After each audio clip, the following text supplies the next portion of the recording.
नमस्कार, मैं मुकुंद प्रकाश। आज़ादी के संघर्ष में शिवहर के लोगों की भी भूमिका रही है और आज़ादी की लड़ाई में कहीं न कहीं शिवहर के लोगों ने बढ़-चढ़ कर हिस्सा लिया है, जिसके कारण देश को स्वतंत्रता प्राप्त हुआ है। तो शिवहर आज़ादी के संघर्ष में शिवहर के लोगों का जो योगदान है, इस संदर्भ में हम सेवानिवृत्त शिक्षक नागेंद्र सर से बात करेंगे, जो आप तमाम लोगों को बताएंगे कि आज़ादी की लड़ाई में किस कदर शिवहर के लोगों की भागीदारी रही है। सर, आपका बहुत-बहुत स्वागत है। सबसे पहले आप ये बताइए कि ये आज़ादी का जो संघर्ष शुरू हुआ था, तो उसमें शिवहर के लोगों की भूमिका रही है। ठाकुर नवाब सिंह के नेतृत्व में जो संघर्ष हुआ है, उसके संदर्भ में विस्तार से बताएं सर। उत्तरी बिहार के वीर कुंवर सिंह के नाम से विख्यात स्वर्गीय ठाकुर नवाब सिंह का जन्म सन 1867 के नवंबर में महुरिया ग्राम में एक किसान परिवार में हुआ था। उनके पिताजी का नाम बाबू मक्खन सिंह था। ठाकुर नवाब सिंह अधिक पढ़े लिखे नहीं थे, लेकिन उनकी बुद्धि बहुत तीव्र थी। वे बहुत ही होशियार और कर्मठ थे। सन 1908 में सर्वप्रथम पटना में कांग्रेस की स्थापना हुई। कांग्रेस का अधिवेशन हुआ तो ठाकुर नवाब सिंह उस अधिवेशन में भाग लिए और कांग्रेस का सक्रिय सदस्य बन गए। वहाँ से लौटकर अंग्रेज़ सरकार को खदेड़ने के लिए अपने आसपास के लोगों के बीच कन्वासिंग करना शुरू किए। सन 1917 में सर्वप्रथम महात्मा गांधी चंपारण आए और वहाँ पर मीटिंग किए तो ठाकुर नवाब सिंह चंपारण जाकर उस मीटिंग में भाग लिए और महात्मा गांधी के विचार से बहुत अधिक प्रभावित हुए। गांधी जी के निर्देशानुसार वे सीतामढ़ी सब डिवीज़न में चारों तरफ घूम घूम कर मीटिंग करना शुरू किए और लोगों में जागृति लाए। सीतामढ़ी में राष्ट्रीय आंदोलन चलाया जा रहा था, जिसका सूत्रधार ठाकुर नवाब सिंह थे। उन्होंने 1920 के दिसंबर में सर्वप्रथम सीतामढ़ी में कांग्रेस की स्थापना कराई। ब्रिटिश हुकूमत का खिलाफत करने के कारण सन 1921 के जनवरी में सर्वप्रथम ठाकुर नवाब सिंह को गिरफ्तार किया गया, परंतु कुछ ही दिनों तक हाजत में रखने के बाद उन्हें छोड़ दिया गया। मुंबई में अखिल भारतीय कांग्रेस कमेटी की बैठक 1921 के 28 जुलाई से 30 जुलाई तक चली, जिसमें 30 सितंबर 1921 तक विदेशी वस्त्र के पूर्ण बहिष्कार का कार्यक्रम चला। बिहार प्रांतीय कांग्रेस कमेटी ने उस प्रस्ताव को अनुमोदित कर दिया। उस समय में ठाकुर नवाब सिंह का एक गोला था शिवहर में, जहां पर अभी पेट्रोल पंप चलाया जा रहा है। उस गोला में विदेशी वस्तु के साथ साथ विदेशी वस्त्र भी बेचे जाते थे। ठाकुर नवाब सिंह ने सबसे पहले अपने ही हाथों अपने गोले के विदेशी वस्त्रों में आग लगा दिया।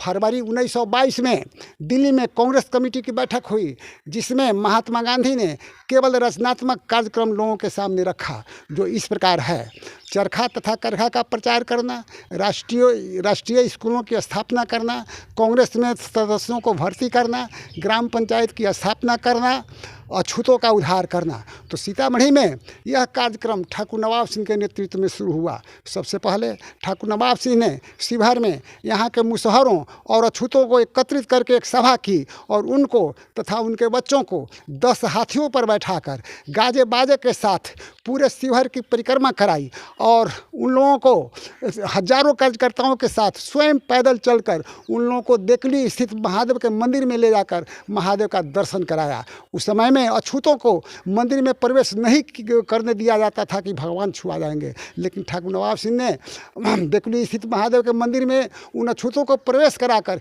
इस छुआछूत की भावना को मिटा दिया। उनका देखा देखी बहुत से लोगों ने छुआछूत की भावना को त्याग दिया। और सहयोग के सिलसिले में शिवहर में पहली जनसभा हजारीबाग नामक स्थान में हुई, जहां पर बैसाख में बैल का मेला लगता है। उस सभा में ठाकुर नवाब सिंह ने असहयोग आंदोलन को सफल बनाने के लिए लोगों से सरकारी स्कूल और कोर्ट कचहरी के बहिष्कार की अपील की। उनकी अपील पर बहुत से छात्रों ने सरकारी स्कूल को छोड़ दिया। अतः उन छात्रों को नई शिक्षा देने के लिए ठाकुर नवाब सिंह ने अपने पैसे से शिवहर में ज़मीन खरीद कर राष्ट्रीय स्कूल की स्थापना कराई, जो कांग्रेस आश्रम के नाम से विख्यात है। उस राष्ट्रीय स्कूल में लालगढ़ के स्वर्गीय कीर्ति नारायण सिंह छात्रों को पढ़ाया करते थे। शिवहर के अलावे उन्होंने बेलसंड, सीतामढ़ी, सूरसंड, पुपरी, मेजरगंज इत्यादि स्थानों में भी राष्ट्रीय स्कूल की स्थापना कराई। सन 12 अगस्त 1942 को पटना सचिवालय पर झंडा फहराने गए एक विशाल जुलूस पर ब्रिटिश सरकार ने निर्ममता के साथ गोली चलवा दी। झंडा फहराते समय 7 नौजवान शहीद हुए और सैकड़ों की संख्या में लोग घायल हुए। उस जघन्य हत्या का प्रभाव सीतामढ़ी सब डिवीज़न में सबसे अधिक पड़ा। सीतामढ़ी सब डिवीज़न के विभिन्न थानों में हजारों की संख्या में लोग सड़क पर उतर आए। लोगों ने सरकारी कार्यालय पर कब्जा करना और तिरंगा झंडा फहराना शुरू किया। कागजात जला दिए गए, सड़क काट दी गई, पुल तोड़ दिए गए, पेड़ काट कर सड़क पर गिरा दिए गए। उस दिन ठाकुर नवाब सिंह ने 1 लाख लोगों की जुलूस का नेतृत्व करते हुए डुमरा में सरकारी कचहरी पर कब्जा कर लिया और झंडा फहरा दिया। सरकारी ऑफिसर डर के मारे कचहरी छोड़कर भाग गए। उस दिन ठाकुर नवाब सिंह के कारण ही सीतामढ़ी में शांति बनी रही। सन 1942 में अंग्रेजों भारत छोड़ो आंदोलन हुआ। अंग्रेज सरकार द्वारा कांग्रेस कार्यकर्ताओं की गिरफ्तारी शुरू हुई। कांग्रेस कार्यकर्ता स्वतः भी गिरफ्तारी देने लगे, परंतु ठाकुर नवाब सिंह ने और बिहार के कुछ प्रमुख नेताओं ने यह कहकर गिरफ्तारी नहीं दी कि केवल अंग्रेजों भारत छोड़ो का नारा लगाने से अंग्रेज भागने वाला नहीं है। हम लोग उसके शासन तंत्र को दुर्बल कर देंगे, पंगु बना देंगे, उसको इतना तंग करेंगे कि वह स्वतः भारत छोड़कर भाग जाएगा। इसी योजना के तहत ठाकुर नवाब सिंह ने सशस्त्र क्रांति का गठन किया। सशस्त्र क्रांति का उद्देश्य था सरकारी कार्यालय में आग लगाना, सरकारी सामान को क्षति पहुंचाना, अंग्रेज ऑफिसर की हत्या करना इत्यादि। इसी योजना के अंतर्गत महानद का पुल तोड़ा गया। शिवहर और कमरौली के बीच में जो पुल है उसी को महानद का पुल कहते हैं, जहां पर मुक्तिधाम बना हुआ है। तो पुल तोड़ा गया, सड़क काट दी गई, टेलीग्राम की तार काट दी गई। शिवहर से लेकर राजा परसौनी तक तार का नामो निशान नहीं था। उसके बाद तुरंत मुजफ्फरपुर का एडीएम मिस्टर बॉन गोरों की पलटन लेकर शिवहर पहुंचा। उसने आंदोलन के नायक ठाकुर नवाब सिंह के शिवहर गोला से 1 लाख से भी अधिक रुपए का सामान लूट लिया और गोला को जलाकर राख कर दिया। उसके बाद वह महुवरिया ग्राम में पहुंचा और यहाँ पर ठाकुर नवाब सिंह के बेड़ी के अनाज को तितर बितर कर दिया और उनके रहने वाले मकान में आग लगवा दिया। महुवरिया के लोग डर के मारे गांव छोड़कर भाग गए। महुवरिया वीरान हो गया। इसी भागने के क्रम में एक अनिरुद्ध सिंह, महुवरिया के एक अनिरुद्ध सिंह भागे जा रहे थे। गोरा समझा कि ठाकुर नवाब सिंह भागे जा रहे हैं, उसने गोली चला दी और अनिरुद्ध सिंह का स्पॉट डेथ हो गया। जब ठाकुर नवाब सिंह को घर जलाने की खबर मिली तो वे दुखी नहीं हुए, बल्कि उन्होंने हंसते हंसते कहा कि जलाने दीजिए, मेरे घर में बहुत से खटमल हो गए थे। उस समय में तिरहुत प्रमंडल में एक अंग्रेज कमिश्नर था जिसका नाम टेन ब्रुक था। वह मुजफ्फरपुर हेडक्वार्टर में रहता था। उसने ठाकुर नवाब सिंह के खिलाफ में एक रिपोर्ट लिखकर गवर्नर के पास भेजा था। कमिश्नर ने अपनी रिपोर्ट में लिखा था कि Thakur Nawab Singh is the Veer Kunwar Singh of north Bihar, अर्थात ठाकुर नवाब सिंह उत्तरी बिहार के वीर कुंवर सिंह हैं। जिस तरह से दक्षिण बिहार में वीर कुंवर सिंह ने लोगों को संगठित करके अंग्रेज सरकार के खिलाफ बगावत किया था, ठीक उसी तरह से उत्तरी बिहार में ठाकुर नवाब सिंह लोगों को संगठित कर रहे हैं, उत्तेजित कर रहे हैं। यदि उन्हें कंट्रोल नहीं किया जाएगा, अरेस्ट नहीं किया जाएगा, तो यह आंदोलन रुक नहीं सकता। इस प्रकार उस अंग्रेज व्यक्ति समय खतरा पैदा कर देंगे, यह कोई ठिकाना नहीं है। इस प्रकार उस अंग्रेज कमिश्नर ने ही सर्वप्रथम ठाकुर नवाब सिंह को उत्तरी बिहार के वीर कुंवर सिंह की उपाधि दी।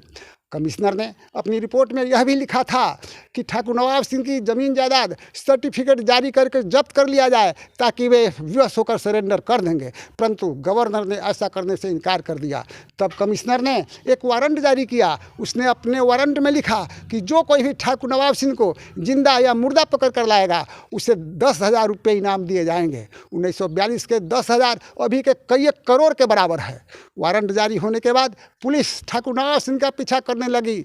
अब ठाकुर नवाब सिंह लुक छिप कर लोगों का नेतृत्व करना शुरू किए। उनको न खाने का ठिकाना रहता था और न सोने का। उनका जीवन बिल्कुल अस्त व्यस्त हो गया।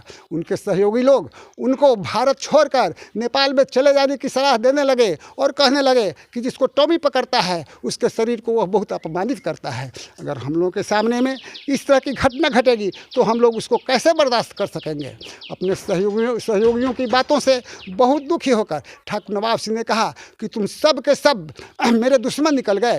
तुम लोग मुझे कैर के समान भागने और छिपने के लिए कहते हो। तुम लोग में से कोई भी मुझे डटने के लिए नहीं कहता। मौत तो वही अच्छी है जो समर भूमि में हो। उन्होंने अपने सहयोगियों को ललकारते हुए कहा कि निकल पड़ो अब बनकर सैनिक, भय न करो इन प्राणों का, बिना स्वराज के नहीं हटेंगे बोल रहे मर्दानों का।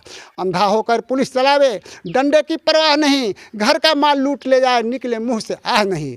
फिर उन्होंने कहा कि समर में जन्मभूमि का सभी कर्जा चुका दूंगा, किसे बलिदान कहते हैं ये दुनिया को दिखा दूंगा। न काटी दास्ता तेरी तो सर अपना कटा लूंगा, विजय पाई तो फिर चरणों में आकर सर झुका दूंगा। फिर उन्होंने कहा कि नौजवानों नोट कर लो मौत का पैगाम है, कत्ल होकर मुस्कुराना शेर दिल का काम है। तोप से, तलवार से, बंदूक से, संगीन से, कत्ल होकर मुस्कुराना शेर दिल का काम है। परंतु अपने सहयोगियों के बार बार आग्रह करने पर वे विवश होकर भारत छोड़कर नेपाल के सिमरौनगढ़ में कैंप बनाकर रहने लगे और वहीं से बिहार के स्वतंत्रता संग्राम सेनानियों का नेतृत्व करना शुरू किया। कुछ ही दिनों के बाद अंग्रेज़ सरकार को उनके नेपाल में रहने की खबर मिल गई। अतः अंग्रेज़ सरकार ने नेपाल सरकार को पत्र लिखा कि यथाशीघ्र नवाब सिंह को गिरफ्तार कर ब्रिटिश हुकूमत के जिम्मे कर दिया जाए। नेपाल की पुलिस सिमरौनगढ़ पर छापामारी की योजना बनाई, लेकिन छापामारी के पहले ही कोई न कोई पुलिस जाकर ठाकुर नवाब सिंह से कह देती थी कि अमुक टाइम में छापामारी होगी, आप हट जाएंगे। इसी छापामारी के क्रम में एक बार 1942 के नवंबर के अंत में ठाकुर नवाब सिंह पुलिस के भय से अपने घोड़े पर सवार होकर सिमरौनगढ़ से निकल भागे। परंतु रास्ते में अचानक वर्षा होने लगी। अगहन का महीना था, ठंडा मौसम था। वे वर्षा में पूरी तरह भीग गए, थर थर काँपने लगे, उनको सर्दी खांसी हो गई, डबल निमोनिया पकड़ लिया। उस समय में आजकल के जैसा चारों तरफ न कोई अस्पताल था और न कोई डॉक्टर। अतः किसी वैद्य से इलाज कराने के उद्देश्य से एक बैलगाड़ी में छावनी लगाकर उसमें उन्हें लेटाकर शिविर लाया जा रहा था। पूर्वी चंपारण के खोरीपाकर गांव में पहुंचने पर शाम हो गई। वे वहीं पर रुक गए। परंतु उसके कल होकर अर्थात 4 दिसंबर 1942 को वैसे महान स्वतंत्रता सेनानी को ईश्वर ने हम लोगों के हाथ से छीन लिया। उस समय में चंपारण में एक अंग्रेज एसपी रहता था। जब उसको उनके निधन की खबर मिली तो वह तुरंत फोर्स लेकर खोरीपाकर के लिए रवाना हो गया। वह चाहता था कि ठाकुर नवाब सिंह की लाश को अपने कब्जे में लेकर सरकार से 10,000 रुपये इनाम लेना। परंतु पुलिस के पहुंचने के पहले ही लोगों ने खोरीपाकर में नदी के किनारे उनका दाह संस्कार कर दिया। इस प्रकार उनकी इतिश्री हो गई। ये हमारे साथ थे सेवानिवृत्त शिक्षक नागेंद्र सर, जो शिवहर का स्वतंत्रता संग्राम में योगदान के संदर्भ में बता रहे थे। अगर ये वीडियो आपको अच्छा लगा तो निश्चित रूप से इस वीडियो को शेयर करें, साथ साथ इस यूट्यूब चैनल को भी सब्सक्राइब करें। धन्यवाद।